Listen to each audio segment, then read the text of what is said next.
সুপ্রিয় দর্শক, আপনাদের আমন্ত্রণ জানাচ্ছি আমাদের একুশে টেলিভিশনের সাপ্তাহিক আয়োজন প্রবাসী বাংলাদেশ অনুষ্ঠান দেখার জন্য। আজকের অনুষ্ঠানে সার্বিক বিষয় নিয়ে আলোচনা করার জন্য আমার সাথে অতিথি হিসেবে উপস্থিত রয়েছেন বাইরার প্রেসিডেন্ট জনাব আবুল বাশার। বাশার ভাই, স্টুডিওতে আসার জন্য আপনাকে অসংখ্য ধন্যবাদ। আমরা আপনার সাথে সার্বিক বিষয় নিয়ে আলোচনা করব, তবে তার আগে আমরা একটা ছোট্ট একটি প্রতিবেদন দেখে নিব। চলুন দেখা যাক।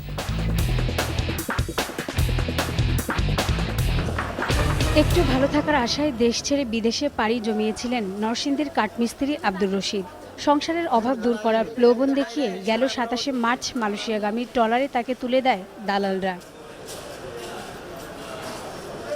এরপর সাগরে ফেলে পাচারকারীরা পালিয়ে গেলে নিজেরাই ট্রলার চালিয়ে লঙ্কাবি উপকূলে পাড়ি জমায়। মালয়েশিয়া পুলিশ রশিদ সহ ৭১৬ জন বাংলাদেশিকে উদ্ধার করে রাখা হয় বেলান্তিক শিবিরে। সেখানে ৫ই জুন খুদ পিপাসা আর শারীরিক দুর্বলতায় মারা যান রশিদ। প্রায় ২ মাস পর তার মরদেহ বিমানবন্দরে এসে পৌঁছলে কান্নায় ভেঙে পড়েন স্বজনরা। আঙ্গরা হুমকি দিয়ে আমার জামাইয়ের হুমকি দিছে, কান্দাকাটি করতো, টাকা দিতে আমরা জামাইয়ের বাঁচানোর জন্য টাকা নিয়ে দিয়ে লাইছি দালাল রে। জামাই যাতে কোনোভাবে বাঁচায় আনতারি এভাবে টাকা দিয়ে লাইছি। আমার মানুষ তো বাঁচাইলো না, আমার মানুষ তো মরা মানুষ আইলো। দালালদের বিরুদ্ধে থানায় মামলা করতে গেলে মামলা নেয়নি বলে অভিযোগ স্বজনদের। দালাল চক্রটি চোখের সামনে ঘোরাফেরা করলেও রয়েছে ধরাছোঁয়ার বাহিরে। যদি পুলিশের আশ্রয় নাও টাকা নেওয়ার আগে, তাহলে আমরা তোমার বাবার মেরে ফেলব, এরকম ভয় দেখাইছে। তো ভয় দেখাইলে তো আমরা তো আমাদের বাবার বাঁচাইতে হলে টাকা তো এখন দিতেই হবে, যে করে হোক। তো তারা তো পুলিশ ধরে না, তারা পুলিশ ধরে না করে, তো তার মাধ্যমে আমরা বিচারটা কেন পাই কোন আমরা রিপোর্টটা তো তারা গ্যারাজ্য করতেছে না। না আমরা বিচার পাবো মানে আমরা ১০,০০০ নিয়ে দিলে থানা মাঝে তারা আইনে দেবো ২০,০০০। অনেক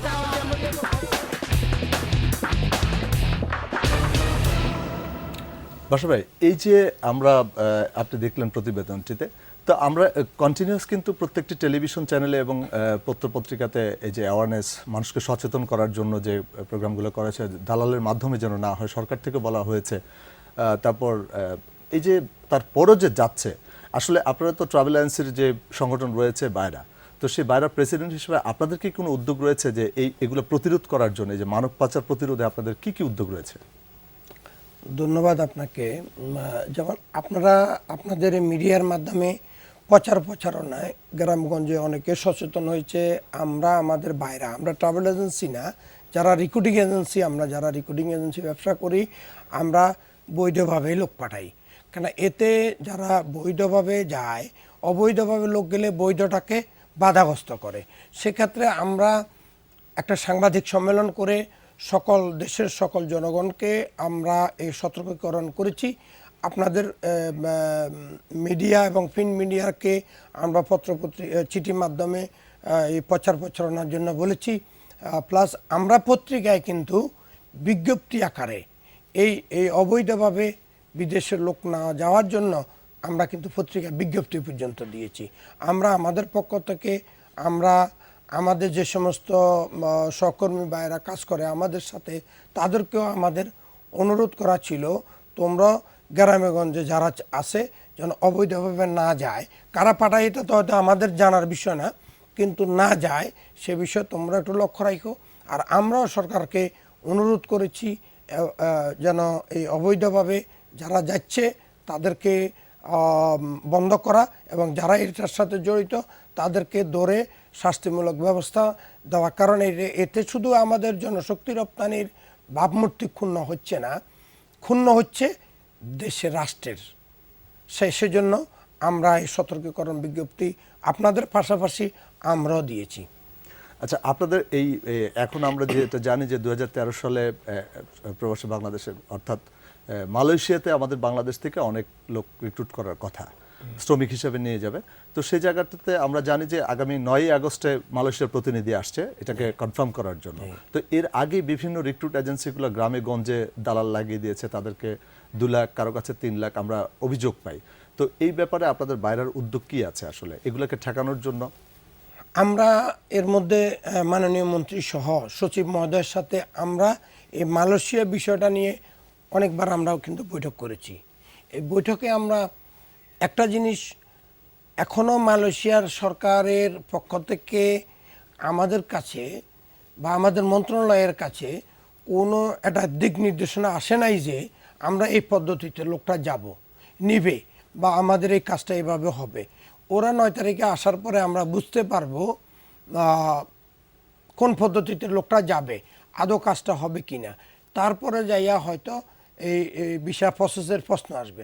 আমরা আপনাদের মাধ্যমে, আপনার এই টিভির মাধ্যমে আমি দেশের সকল বিদেশগামী কর্মীদেরকে সতর্কীকরণ করতে চাই, যতদিন পর্যন্ত সরকার সিদ্ধান্ত না দিবে এতদিন পর্যন্ত কোনো দালালের খপ্পরে পড়ে পাসপোর্ট এবং টাকা পয়সা যেন লেনদেন না করে। কারণ আমরা এবারে চাচ্ছি এদেশের সাধারণ নিরীহ জনগণ যেন 1 লক্ষ টাকার মধ্যে যেন মালয়েশিয়া যেতে পারে। এর বেশি যে দেবে আমরা তারও শাস্তির ব্যবস্থা করব, যারা নেবে তাদেরও শাস্তির ব্যবস্থা করব। আমাদের এই কোডিং লাইসেন্সের কোনো মালিক যদি সরকারের নির্ধারিত ফি যেটা আছে এটার বাইরে টাকা নিয়ে থাকে, আমাদের বাইরের নির্ধারিত যে ফিটা হবে এটার বাইরে কোনো টাকা নিয়ে থাকে, তার লাইসেন্সকে বাতিল করার জন্য বাইরের পক্ষ থেকে, আমার পক্ষ থেকে আমরা সুপারিশ করে তাকে যেন এই ব্যবসার সাথে আর কোনো মতেই জড়িত হতে না পারে সে ব্যবস্থা আমরা নেব। চমৎকার উদ্যোগ। আমার এখন কোশ্চেন হচ্ছে আরেকটি, যে আমি ইতিমধ্যে জানতে পারলাম যে আপনাদের সৌদি আরবের সাথে একটি তারা আমাদের এখান থেকে শ্রমিক নিচ্ছে, কিন্তু একজন মহিলা নিচ্ছে, তার মধ্যে তারা 3 জন পুরুষকে, একজন মহিলা যদি নারী শ্রমিক যদি ওখানে যায় তাহলে 3 জন পুরুষ ওখানে যেতে পারবে, সুযোগ পাবে। তো অলরেডি নাকি গত 6 মাসে 50,000 নারী শ্রমিক আমাদের সৌদিতে পাঠানো হয়েছে, আরো 1.5 থেকে 2 লাখ প্রসেসে আছে। তারপরে 3 জন করে, ওর বদলতে 3 জন করে পুরুষ যাওয়ার সুযোগ পাবে। তো এই বিষয়টি আপনারা কিভাবে কন্ট্রোল করছেন অথবা কিভাবে উদ্যোগ? আসলে এই বিষয়টা সত্যিকার অর্থে আমাদের দূতাবাস যে কথাটা বলছে এটা মন গোয়া একটা বিষয়। আমাদের সাথে আমাদের বাইরা এবং সৌদি আরবের যে সংগঠন সে সানারকামের সাথে আমাদের সাথে চুক্তি হয়েছে, আমাদের শুধু মহিলা কর্মী যাবে, পাশাপাশি ওরা উল্টা আমাদের কাছ থেকে ওদের দারোয়ান প্রয়োজন আছে, ওদের আপনার গার্ডেনারের প্রয়োজন আছে, ওদের বয়ের প্রয়োজন আছে, এই লোকগুলোও আমাদের কাছ থেকে নেবে। কিন্তু সেক্ষেত্রে ওনারা বলতেছে একজন গৃহকর্মী যদি দে 3 জন পুরুষের ভিসা দিবে, নতুবা দিবে না। এটা সম্পূর্ণ এটা মন গড়া একটা সিদ্ধান্ত। এই সিদ্ধান্তের সাথে আমাদের সরকার বা ওই দেশের সরকার কোনোটাই দায়ী না। আর আমাদের মহিলা কর্মী যেভাবে যাওয়ার কথা, সেটা ধরেন সৌদি আরবের আগে মহিলারা গিয়েছে, সেখানে কিছু অসুবিধা ছিল, সেটাকে লক্ষ্য রেখে এখন এই যে রমজান মাস, আমরা মুসলিম কান্ট্রি, মহিলা এমনি আমাদের দেশ থেকে যায় কম, দ্বিতীয়ত রমজান মাস, এরপরে আবার ঈদ, এটা এরপর থেকে এখন থেকে হয়তো যাওয়াটা আরও বৃদ্ধি হবে। আমি সৌদি দূতাবাসের কর্মকর্তাদেরকে আপনাদের মাধ্যমে অনুরোধ করতে চাই, তারা যে নিয়ম পদ্ধতি, এই নিয়ম পদ্ধতি বাতিল করে, ওনারা একটা মুসলিম কান্ট্রি, আমরা মুসলিম কান্ট্রি, যেভাবে উভয় দেশ সুন্দরভাবে এই লোক যেতে পারে, আমরা ভালোভাবে কাজ করতে পারি, উভয়ে সহযোগিতা করলে আমাদের ব্যবসা বৃদ্ধি হবে, ভ্রাতৃত্ববোধ আরো বাড়বে। ধন্যবাদ। আমরা আরো বিস্তারিত আলোচনা করব, তার মধ্যে ছোট্ট একটি বিরতি নিয়েছি। এখন ছোট্ট একটি বিরতি নেব, আমাদের সঙ্গেই থাকুন।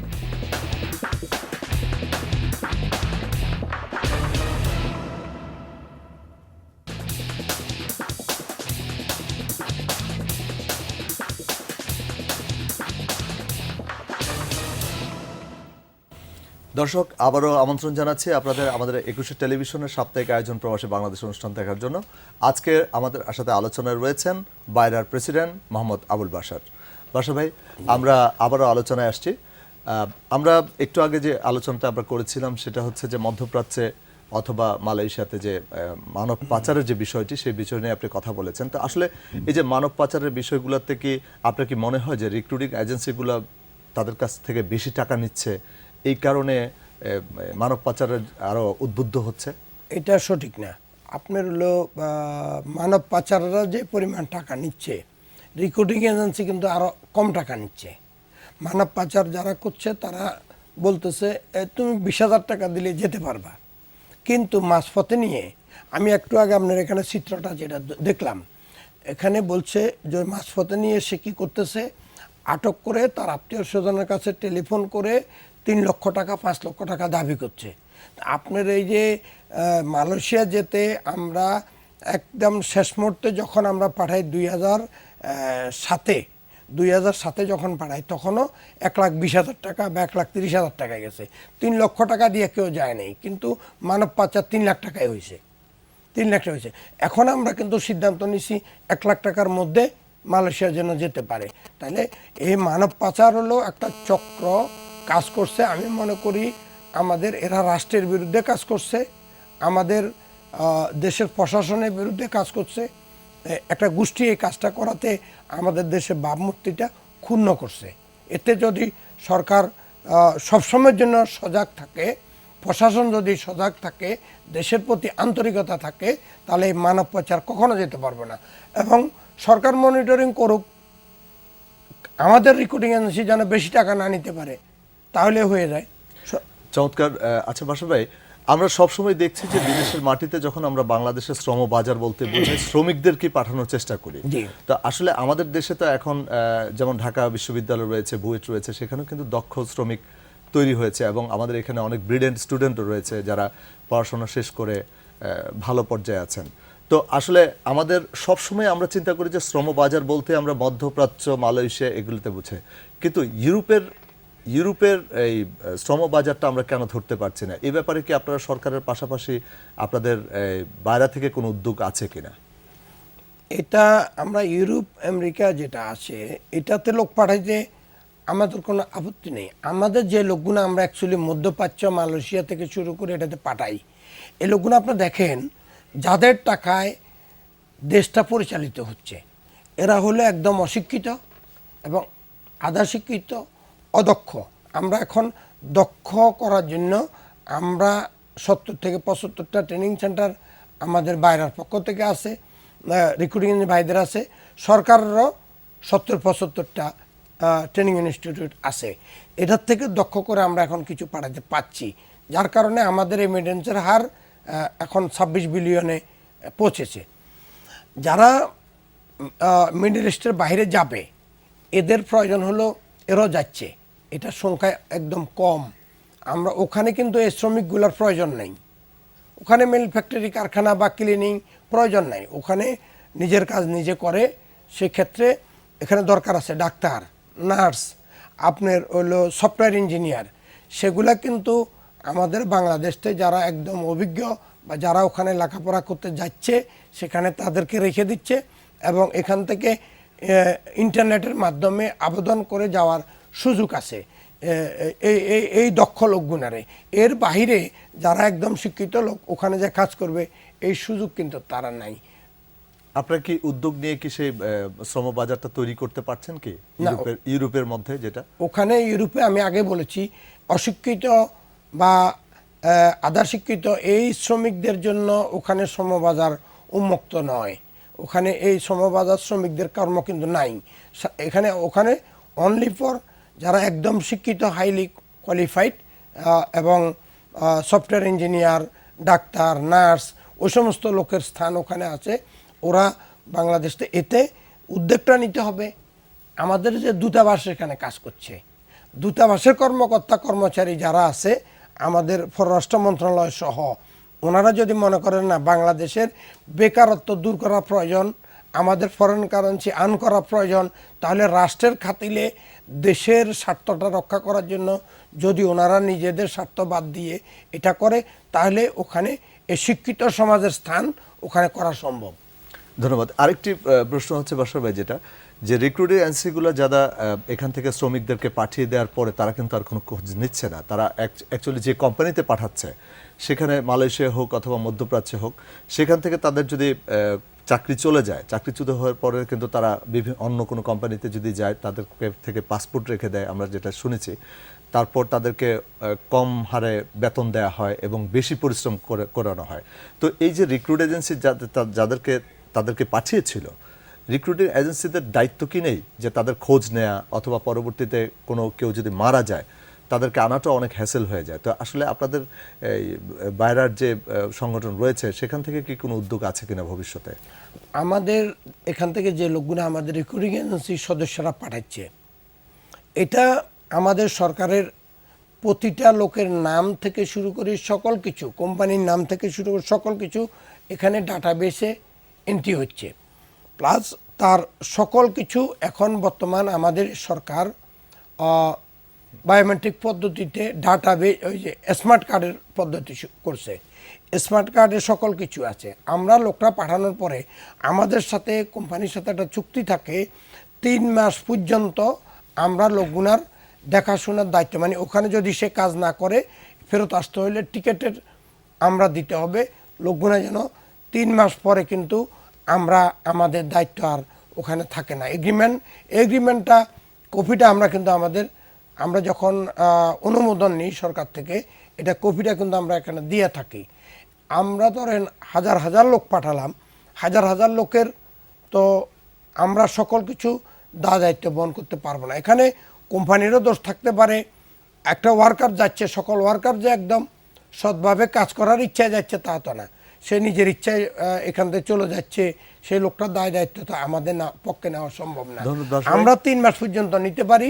3 মাস পরে আমাদের দূতাবাস আছে, কোনো সুবিধা অসুবিধা হলে সেখান থেকে তারাই দেখাশোনার দায়িত্ব নেয়। ধন্যবাদ বাসা ভাই। আরেকটি বিষয় উঠে এসেছে, আমি ছোট করে আমি জানতে চাচ্ছি, সেটা হচ্ছে যে এমআরপি যে পাসপোর্ট রয়েছে সে পাসপোর্ট তো তুলে দিচ্ছে, তো ইতিমধ্যে যারা ইলেকট্রিক পাসপোর্ট করছেন না অথবা তাদের ব্যাপারে সরকার কি কিছু করবেন, অথবা আপনাদের থেকে কোনো উদ্যোগ রয়েছে কি এই ব্যাপারে আপনি কি বলেন? আপনার সারা বিশ্বে এমআরপি হাতের লেখা পাসপোর্টের নভেম্বর থেকে এটা আর চলবে না। সেক্ষেত্রে আমাদের সরকার উদ্যোগ নিয়েছে প্রতিটা বাংলাদেশি যেন নভেম্বরের মধ্যে এমআরপি পাসপোর্ট পায়, সেজন্য সরকার উদ্যোগ নিয়েছে। আমি দেখেছি আমাদের স্বরাষ্ট্র মন্ত্রণালয়, আমাদের প্রবাসী কল্যাণ মন্ত্রণালয় এবং পররাষ্ট্র মন্ত্রণালয় সকলে মিলে একটা আন্তঃমন্ত্রণালয় মিটিং করেছে যেন নভেম্বরের মধ্যে সকলে পাসপোর্টগুলো পায়। এই উদ্যোগ সরকার নিয়েছে। আমি আশা করি আমাদের প্রবাসে যারা আছে তাদের কোনো অসুবিধা যেন না হয়, সেদিকে দৃষ্টি রেখে সরকার আরেকটু উদ্যোগ নিয়ে এই নভেম্বরের মধ্যে সকলে যেন পাসপোর্টগুলো পেতে পারে দূতাবাসের মাধ্যমে। এই প্রক্রিয়াটা সম্পূর্ণ করলে আমাদের দেশের এবং জাতির এবং সাধারণ জনগণ উপকৃত হবে। ধন্যবাদ বাসা ভাই। আসলে আমরা আরো আলোচনা করতাম কিন্তু সময় স্বল্পতার জন্য আর করতে পারছি না। তো পরবর্তীতে ইনশাল্লাহ আবার ডাকবো, আপনাকে ডাকলে আরো বিস্তারিত আলোচনা হবে। ধন্যবাদ আপনাকে। ধন্যবাদ আপনাদেরকে, ধন্যবাদ একুশে টেলিভিশনের সকল দর্শক ভাইদেরকে। দর্শক, শেষ করছি আমাদের আজকের সাপ্তাহিক অনুষ্ঠান প্রবাসে বাংলাদেশ। আপনাদের যে কোনো সমস্যা আমাদের লিখে পাঠাতে পারেন। প্রযোজক প্রবাসে বাংলাদেশ, একুশে টেলিভিশন, 10 কারণ বাজার, ঢাকা 1215। আমাদেরকে ইমেল করতে পারেন প্রবাসে বাংলাদেশ @21-tv.com এই ঠিকানায়। ভালো থাকুন, সুস্থ থাকুন, চোখ রাখুন 21-এর পর্দায়।